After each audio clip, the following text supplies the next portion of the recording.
अस्सलाम वालेकुम क्लास 7।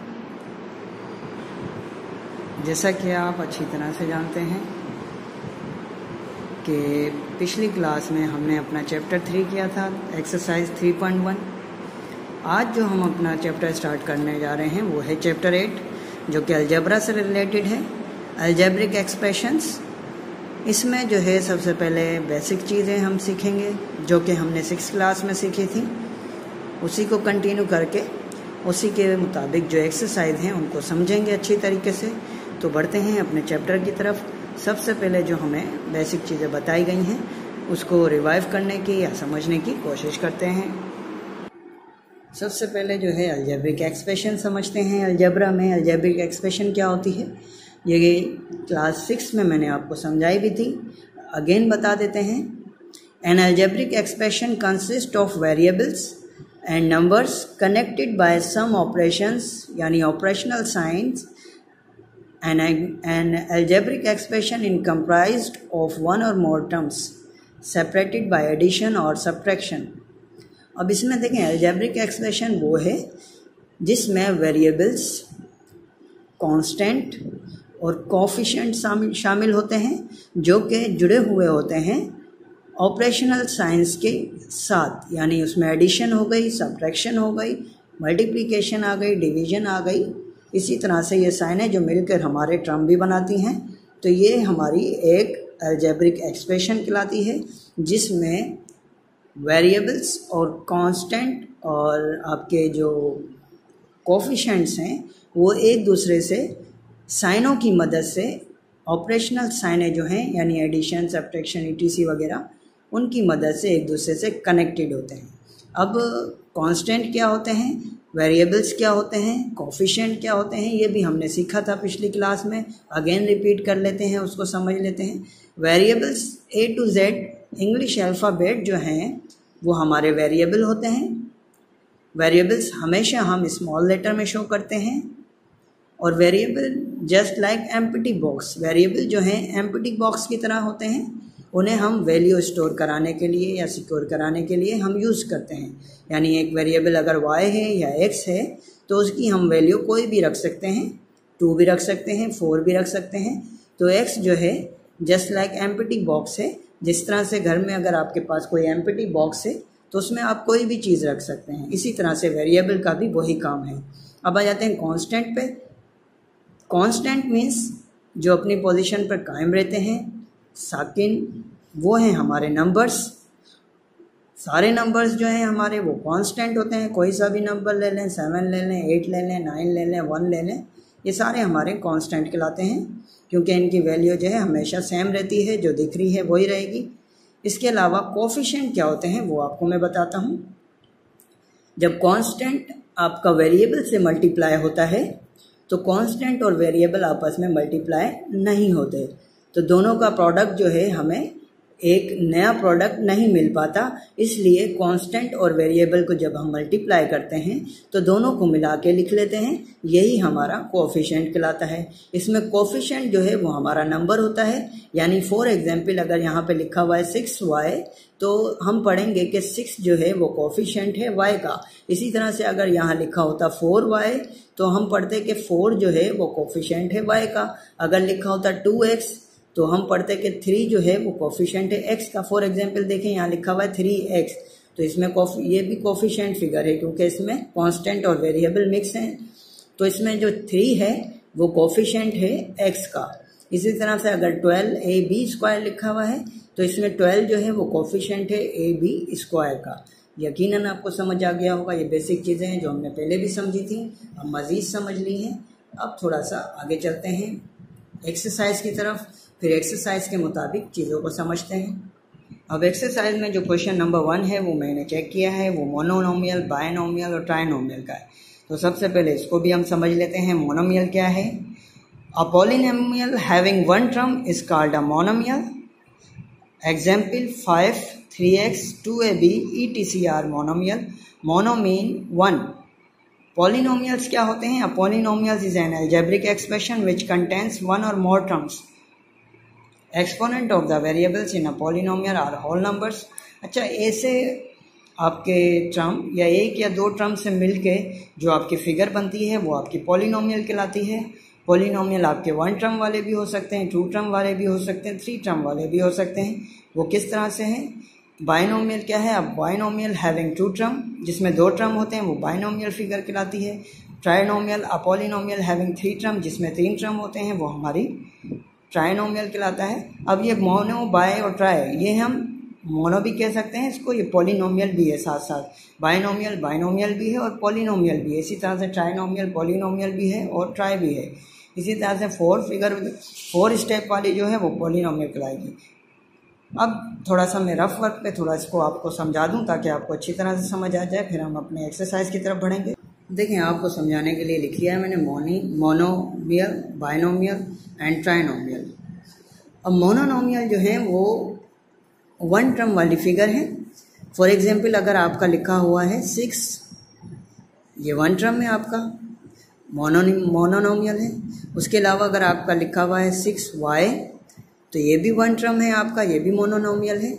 अगर आपका लिखा हुआ है 2abc, ये भी मोनोनोमियल है आपका, क्योंकि ये सारे सिंगल टर्म हैं, एक टर्म है। एक टर्म वाली जितनी भी फिगर हैं वो सारी मोनोनोमियल में आती हैं। 2 टर्म कैसे होते हैं, बाइनोमियल कैसे होगा, ट्राइनोमियल कैसे होगा, उसको समझने के लिए आपको मैं रफ वर्क में समझाता हूँ। देखें, जब भी आपकी एडिशन की या सब्ट्रैक्शन की साइन आएगी तो वो टर्म ब्रेक करेगी। फॉर एग्जांपल बाइनोमियल है, यहाँ पे अगर मैं लिखूँ 6y, तो ये भी एक सिंगल टर्म है, ये भी मोनोनोमियल है। लेकिन 6y के आगे अगर मैं लिखूं प्लस 2ab, तो अब ये हमारा मोनोनोमियल नहीं रहा, ये हमारा बाइनोमियल हो गया है। क्योंकि जैसा मैंने आपको बताया, ये की पॉइंट है, याद रखिएगा ध्यान में, कि जब प्लस और माइनस की साइन आएगी तो आपका टर्म ब्रेक हो जाएगा और उसके बाद दूसरा टर्म स्टार्ट हो जाएगा। तो 6y तक तो आपका मोनोनोमियल ही था, एक टर्म ही था। लेकिन जब हमने प्लस की साइन देके 2ab लिखा तो ये 2ab जो है ये दूसरा टर्म हो गया। तो अब इसमें जो टर्म हो गए वो हो गया 1 और 2, इसलिए ये आपका बाइनोमियल हो गया। क्योंकि बाइनोमियल वो फिगर होती है जिसमें 2 टर्म होते हैं, मोनोनोमियल वो फिगर होती है जिसमें सिर्फ एक टर्म होते हैं। तो ये आप खुद से भी बहुत सारे बना सकते हैं। इस तरह से आप 7a लिख दें, वो भी मोनोनोमियल है। 8b लिख दें, वो भी मोनोनोमियल है। यकीनन आपको समझ आ गया होगा। अब ये जो है बाइनोमियल वाले आपको 2 मैंने बना दिए, इसी तरह से आप कोई और बना सकते हैं। फॉर एग्जांपल मैंने लिखा 3a माइनस 2b, ये बाइनोमियल हो गया आपका। जिस तरह से आपको मैंने बताया, ओनली एडिशन एंड सब्ट्रैक्शन, यानी सिर्फ प्लस और माइनस की साइन ही आपका टर्म ब्रेक करेगी और कोई नहीं। फॉर एग्जांपल अगर आपके पास लिखा है 4a multiply by 2b plus 6c, तो क्या ये 3 टर्म है या बाइनोमियल ही फिगर है? तो इसमें देखें 4a यहाँ पे सिंगल टर्म है, फिर मल्टीप्लिकेशन की साइन है, 2b फिर प्लस की साइन है। क्योंकि मल्टीप्लिकेशन से टर्म ब्रेक नहीं होता तो ये पूरा टर्म एक ही है। जब यहाँ पे प्लस की साइन आई है फिर हमारा टर्म ब्रेक हुआ है और ये फिर दूसरा टर्म स्टार्ट हुआ है। तो ये भी आपका बाइनोमियल है, क्योंकि इसमें भी 1 और 2 2 टर्म है। तो आपको ये बात भी समझ आ गई होगी। अब हम सीखते हैं ट्राइनोमियल, यानी वो जिसमें 3 टर्म होते हैं। 3 टर्म भी वेरी इजी है, कर लेते हैं। फॉर एग्जांपल है हमारा 1a minus 2b plus 3c। अब इसमें देखें, पहला टर्म था, माइनस की साइन आई, टर्म ब्रेक हो गया, दूसरा टर्म आ गया। फिर प्लस की साइन आई, टर्म ब्रेक हो गया, तीसरा टर्म आ गया। तो 1 2 3, इसमें 3 टर्म है, तो ये हमारा ट्राइनोमियल हो गया। इसी तरह से आपने बहुत सारी फिगर आप बना सकते हैं अपनी मर्जी से। 4p plus 6q minus 4s, तो ये भी हमारे 3 टर्म हो गए। लेकिन एडिशन और सब्ट्रैक्शन में ही आपका टर्म ब्रेक होगा। फॉर एग्जांपल अगर आपके पास आ जाता है 4a मल्टीप्लाई 6b प्लस और फिर आएगा आपका 2c, तो ये क्या आपका ट्राइनोमियल है। तो तो इसमें देखें 4a मल्टीप्लाई 6b, यहाँ तक तो क्योंकि मल्टीप्लिकेशन की साइन है, यहाँ तक तो टर्म ब्रेक होगा ही नहीं आपका, ये एक ही टर्म है। यहाँ पे टर्म ब्रेक हुआ तो ये 2 टर्म होगा, ये ट्राइनोमियल नहीं है क्योंकि इसमें 2 टर्म है, तो ये हमारा रॉन्ग है। इसी तरह से डिवीजन की साइन भी जब आ जाएगी आपका, फॉर एग्जाम्पल अगर आपके पास है 12a divided by 2a minus 6a, तो ये आपका ट्राइनोमियल है। तो चेक करेंगे जब हम, तो यहाँ पे डिवीजन है, टर्म ब्रेक नहीं होगा, यहाँ तक एक ही टर्म है, यहाँ पे टर्म ब्रेक हुआ तो ये दूसरा टर्म है, तो ये भी आपका ट्राइनोमियल नहीं है, बाइनोमियल है क्योंकि इसमें 2 टर्म है। तो ये बात याद रखें की पॉइंट, के एडिशन और सब्ट्रैक्शन में आपके टर्म ब्रेक होंगे, लेकिन मल्टीप्लिकेशन और डिवीजन में आपका टर्म ब्रेक नहीं होगा। अब एक्सरसाइज की तरफ चलते हैं और समझते हैं, बल्कि समझा तो दिया है, अब आपने करना है, मैं आपको देता हूँ। अब देखें एक्सरसाइज है 8.1, identify monomial, binomial and trinomial. Just identify करना है कि पहला जो है ये मोनोनोमियल है, बाइनोमियल है, ट्राइनोमियल है। सबसे पहले आपने करना क्या है, यही क्वेश्चन कॉपी पे लिखना है, उसके नीचे फिर उसका आंसर लिखना है। अब इसको चेक कर लेते हैं, देखें ये 1 टर्म है, फिर प्लस की साइन आ गई, टर्म ब्रेक हुआ, ये दूसरा टर्म है, फिर माइनस की साइन आ गई, टर्म ब्रेक हुआ, ये तीसरा टर्म है। तो ये 1 2 3, इसमें 3 टर्म है, तो ये आपका ट्राइनोमियल है। इसी तरह से इसमें 2 टर्म है, ये बाइनोमियल है, इसमें 1 टर्म है, ये मोनोनोमियल है। इसी तरह से आप बाकी 3 भी आप खुद करिएगा, ये रफ कॉपी पे सारे करके मुझे चेक कराइएगा, वेरी इजी, बहुत ज़्यादा आसान है। तो ये हमारा क्वेश्चन जो है ये डन हो गया, मैंने आपको समझा दिया, रफ कॉपी पे समझ आ गया होगा आपको। अब जो है हम अपने दूसरे क्वेश्चन की तरफ बढ़ते हैं। क्वेश्चन नंबर 2 है, arrange the following expression in ascending and descending the variable indicated. अब वो कह रहा है कि अरेंज करना है नीचे जो एक्सप्रेशन दी गई हैं उनको, लेकिन कौन सी तरतीब से, असेंडिंग और डिसेंडिंग की तरतीब से। असेंडिंग ऑर्डर और डिसेंडिंग ऑर्डर आपको पता है, असेंडिंग ऑर्डर वो होता है जो हाईएस्ट टू लो जाता है, डिसेंडिंग ऑर्डर वो होता है जो लोएस्ट टू हाईएस्ट आता है। अच्छा सॉरी, असेंडिंग में वो होता है जिसमें हम लोएस्ट टू हाईएस्ट जाते हैं, और डिसेंडिंग वो होता है जिसमें हम हाईएस्ट टू लोएस्ट जाते हैं। सबसे पहले असेंडिंग करेंगे, यानी एक ही क्वेश्चन का आपने असेंडिंग भी करना है और डिसेंडिंग भी करना है।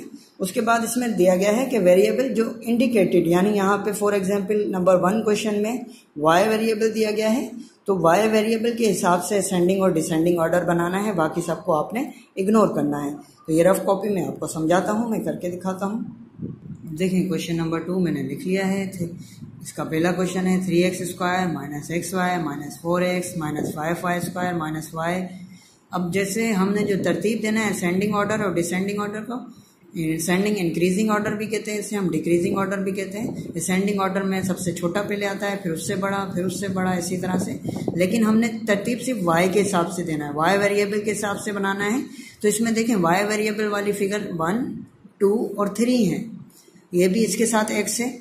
तो अगर आप गौर से देखें तो इसमें नंबर हम काउंट नहीं करते हैं, इसमें क्या करना होता है, हमें एक्सपोनेंट चेक करनी है वेरिएबल की। आप एक्सपोनेंट देखेंगे, इस y के ऊपर कोई भी एक्सपोनेंट नहीं है तो 1 है, इस y के ऊपर कोई भी इसके ऊपर एक्सपोनेंट दी गई है तो इसके ऊपर एक्सपोनेंट जो है वो 2 है, तो ये यानी कि इससे बड़ा है। तो ये 1 पावर वाला है, ये सबसे छोटा है, तो ये पहले आ जाएगा, उसके बाद ये उसके बाद आ जाएगा। लेकिन x वाली जो फिगर दी गई है उनको भी हमने एडजस्ट करना है, इसमें x y है तो ये y वाली फिगर भी हम एडजस्ट करेंगे। तो सबसे पहले हम क्या करते हैं, आपकी वैसे मर्जी है, पहले y वाला आप असेंडिंग ऑर्डर कर लें, उसके बाद x वालों को तरतीब दे दें। तो पहले y वाले असेंडिंग ऑर्डर कर लेते हैं, इसमें क्योंकि x लगा हुआ है इसलिए सबसे पहले हम इसको लिख लेते हैं, सबसे छोटे में x। इसको लिखें या इसको लिखें एक ही बात है, क्योंकि दोनों की एक्सपोनेंट 1 है तो दोनों ही छोटे हैं। याद रखें कि असेंडिंग ऑर्डर में इंक्रीजिंग ऑर्डर है, सबसे छोटा पहले आएगा, यानी जिसकी पावर सबसे कम है। तो एक्स वाई की सबसे कम पावर है, उसके बाद इसकी भी 1 पावर है, ये आ गया आपका। उसके बाद आपका इसकी y की पावर 2 है तो आपका ये आ जाएगा 5y2। उसके बाद जो आपके एक्स्ट्रा बच गए हैं, क्योंकि हमें y से करना था, इसको लिखने की ज़रूरत नहीं है, लेकिन इसको भी हम लिखेंगे। अब x वाले इसमें आप चेक कर लें कि इसकी x की एक्सपोनेंट 2 है, इसकी x की एक्सपोनेंट कुछ नज़र नहीं आ रही तो यानी 1 है, तो ये छोटी है ये बड़ी है, तो इसको भी आप तरतीब से लिख लें। पहली छोटी एक्सपोनेंट वाली यानी कि 4x, सॉरी माइनस भी आएगा। उसके बाद आपने लिखना है x2 वाली फिगर 3 नंबर को आप नहीं देखिएगा, जस्ट वेरिएबल और उसकी पावर को। तो ये हमारा तरतीब बन गई। अब जब आप इसको असेंडिंग में बना लेंगे तो डिसेंडिंग में लिखने से कोई मुश्किल नहीं है, वेरी इजी है। यहीं से आप उल्टा शुरू कर दें, इसको लिखें, इसको लिखें, इसको उल्टा लिखेंगे तो आपको ये डिसेंडिंग बन जाएगा। तो यहाँ से आप लिखें डिसेंडिंग में, क्योंकि डिसेंडिंग है बड़े से छोटे की तरफ जाएगा, तो ये सबसे बड़ा, फिर उससे छोटा, फिर उससे छोटा, फिर उससे छोटा, क्योंकि ये तरतीब अलग है, ये x की है, ये y की तरतीब अलग है। इसमें ये बड़ा है, ये उससे छोटा है, फिर ये बड़ा है, ये उससे छोटा, फिर ये उससे छोटा। तो सबसे पहले डिसेंडिंग में हम 3x से स्टार्ट करेंगे, 3x², फिर -4x, यानी एक आपने बनाना है असेंडिंग, दूसरा उल्टा शुरू करना है तो वो खुद ही आपका हो जाएगा। उसके बाद -5y², उसके बाद y। नहीं समझ आए आप फिर भी मुझसे पूछ लीजिएगा, वैसे समझ आ गया होगा आपको। ये हो गया हमारा आंसर, ये हमारा ऊपर वाला हो गया असेंडिंग ऑर्डर, नीचे वाला हो गया डिसेंडिंग ऑर्डर। मज़ीद एक और क्वेश्चन भी मैं आपको करके दिखाता हूँ। जस्ट 4 क्वेश्चन है, उसमें से 2 मैं आपको कराता हूँ, 2 आप करिएगा। अब इसमें देखें 1 मैंने आपको करा दिया है, उसके बाद 2 वेरी इजी, बहुत आसान है, आप खुद कर लीजिएगा। 3 उसके बाद मैं करा देता हूँ आपको, 2 और 4 आप करिएगा, दोनों बहुत आसान है। तो 3 जो है 7b³ + ab² + a² - 2ab, इसमें a वेरिएबल से आपने असेंडिंग और डिसेंडिंग करना है, ये मैं आपको करवाता हूँ। अब देखें क्वेश्चन नंबर 3 मैंने लिख लिया है, 7b³ + ab² + a² - 2ab²। ए की वेरिएबल से असेंडिंग ऑर्डर और डिसेंडिंग बनाना है। सबसे पहले असेंडिंग बनाते हैं, जैसा कि आप जानते हैं असेंडिंग जो इंक्रीजिंग ऑर्डर है, यानी कि सबसे छोटा जो है इसमें पहले आएगा, फिर उससे बड़ा, फिर उससे बड़ा, इस तरह से आगे जाएंगे। अब इसमें देखें 3 जो हैं फिगर वो ए वाली हैं, 7 जो है b³ है, इसमें फिगर में ए मौजूद नहीं है, तो ये हमारा एक्स्ट्रा है। एक्स्ट्रा को हम लास्ट में रखें या पहले रखें एक ही बात है, इसको हम सबसे पहले ही रख लेते हैं, कोई इशू नहीं है। 7b³ हम सबसे पहले लिख लेते हैं। अब हम तरतीब से शुरू करते हैं। अब देखें ये है a की एक्सपोनेंट 1, यहाँ पे a की एक्सपोनेंट है 2, यहाँ पे भी a की एक्सपोनेंट है 1। बाकियों को कुछ नहीं देखना आपने, जस्ट क्योंकि a की आपने a वेरिएबल से असेंडिंग और डिसेंडिंग बनाना है तो सिर्फ a वेरिएबल को चेक करें। तो ये आपका a1 वाला है, ये भी a1 वाला है, ये a2 है, तो ये बड़ा है। सबसे पहले a1 वाले लिखते हैं, पहले ये लिख लेते हैं, कोई सा भी आप a लिख लें, -2ab², यानी a एक्सपोनेंट 1 वाला आ गया। उसके बाद कॉमा, फिर हमारा ये भी a1 है, इसकी भी एक्सपोनेंट 1 है a की, तो ये आ गया। उसके बाद इससे बड़ा जो है वो हमारे पास ये है a एक्सपोनेंट 2 वाला, तो ये हमारा असेंडिंग ऑर्डर बन गया, बिल्कुल वेरी इजी। जब एक आपका बन गया, देखें a1, फिर a1, फिर ये a की पावर 2, तो 1 1 2 तरतीब बन गई छोटे से बड़ा, और ये एक्स्ट्रा था इसलिए हमने ये पहले रख दिया। जब एक आपका असेंडिंग बन जाएगा तो डिसेंडिंग आप खुद बनाएंगे, वेरी इजी, यहाँ से स्टार्ट करेंगे, बन जाएगा। मैंने शॉर्ट में लिखा है A फॉर असेंडिंग ऑर्डर, आप भी लिख सकते हैं, लेकिन फर्स्ट में आप पहले लिखिएगा। अब जब डिसेंडिंग बनाना है तो डिसेंडिंग में क्योंकि सबसे बड़ा पहले आएगा, फिर उससे छोटा, फिर उससे छोटा, तो सबसे बड़ा जो है a2 यानी a² है, तो ये आ जाएगा। उसके बाद ab² आ जाएगा, उसके बाद -2 ab² आ जाएगा, उसके बाद कॉमा, लास्ट में 7b³ आ जाएगा। तो ये हमारा हो गया आंसर। यकीनन आपको समझ आ गया होगा। आज के लिए मेरे ख्याल से 2 क्वेश्चन काफ़ी हैं, फिर एक क्वेश्चन रह गया, उसको नेक्स्ट एक्सरसाइज के साथ कंटिन्यू करेंगे। पहले इसको अच्छी तरह से समझिए, अच्छी तरह से वीडियो को देख के इसमें जो होमवर्क मैं दे रहा हूँ वो आप करके चेक कराइएगा मुझे। अब जो क्वेश्चन नंबर 1 है इसके तो आप सारे ही करिएगा, होमवर्क हैं आपके, वेरी इजी। पहले क्वेश्चन लिखिएगा, नीचे फिर आप बताइएगा मोनोनोमियल है, बाय है या ट्राइनोमियल है। उसके बाद रफ कॉपी पे करना है, बुक पे करके बिल्कुल भी चेक ना कराइएगा, मैं चेक नहीं करूँगा। उसके बाद 1 और 3 क्वेश्चन नंबर 2 में जो असेंडिंग और डिसेंडिंग जो अभी हमने सीखा वो मैंने करवा दिया है, 1 और 3 जिस पे टिक लगे हुए हैं। नंबर 2 और 4 जो कि बहुत ज़्यादा आसान है, इसमें x से करनी है, ये भी x से करनी है, ये दोनों आपके होमवर्क हैं, तो मस्टली होमवर्क करके लाजमी चेक कराइएगा। उसके अलावा इंशाल्लाह अगली क्लास में क्वेश्चन नंबर 3 करेंगे, क्वेश्चन नंबर 3 सीखेंगे जो कि बहुत ज़्यादा आसान है। उसके अलावा इसके आगे भी एक्सरसाइज कंटिन्यू करेंगे। अपना ख्याल रखिएगा। ओके, टेक केयर, अल्लाह हाफिज़।